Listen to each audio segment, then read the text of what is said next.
दिन बीतने लगे, फैक्ट्री का माहौल बदलने लगा। मशीन्स पहले से ज्यादा स्मूथ चलने लगी थी। जो हल्की सी डिले और घुनघुनाहट थी अब गायब थी। प्रोडक्शन रेट धीरे धीरे बढ़ने लगा। नंबर्स अब सिर्फ डेटा नहीं थे, मेहनत का सबूत थे।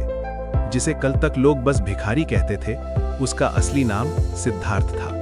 बॉस खुश था, और सबसे ज्यादा सिद्धार्थ से।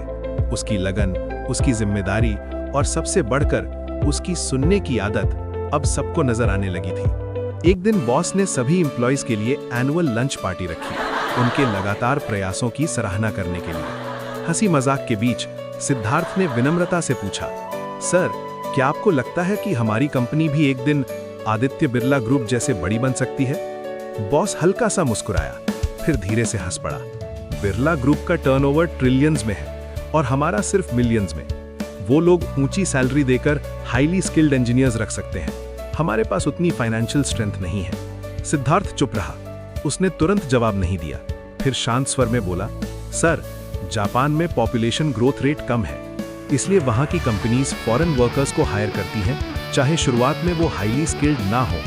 फिर भी जापान दुनिया की तीसरी सबसे बड़ी इकोनॉमी है। बॉस ने थोड़ा झुककर पूछा, तुम कहना क्या चाहते हो?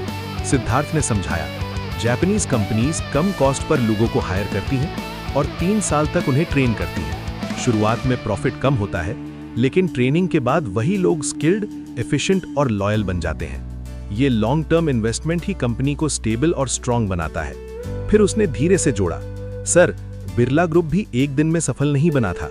उन्होंने सालों तक लोगों में, टेक्नोलॉजी में और ट्रेनिंग में इन्वेस्ट किया। ग्रोथ सिर्फ पैसे से नहीं आती, ग्रोथ आती है विजन से, पेशेंस से और इंसानों को डेवलप करने से। बॉस कुर्सी पर पीछे झुक गया। वो सोचने लगा।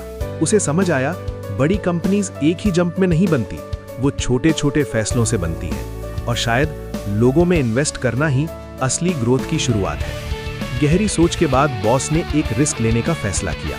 उसने सिद्धार्थ से सीधा पूछा, तुम्हारे पास कोई स्पेसिफिक आइडिया है? सिद्धार्थ ईमानदारी से बोला, सर, अभी पूरा प्लान नहीं है, लेकिन अगर आप मुझे वक्त देंगे तो मैं गहराई से सोचकर एक स्ट्रॉन्ग प्लान बनाऊंगा। सिद्धार्थ की सच्चाई देखकर बॉस ने बैंक से एडिशनल लोन लिया और कंपनी के प्रॉफिट का हिस्सा इन्वेस्ट किया।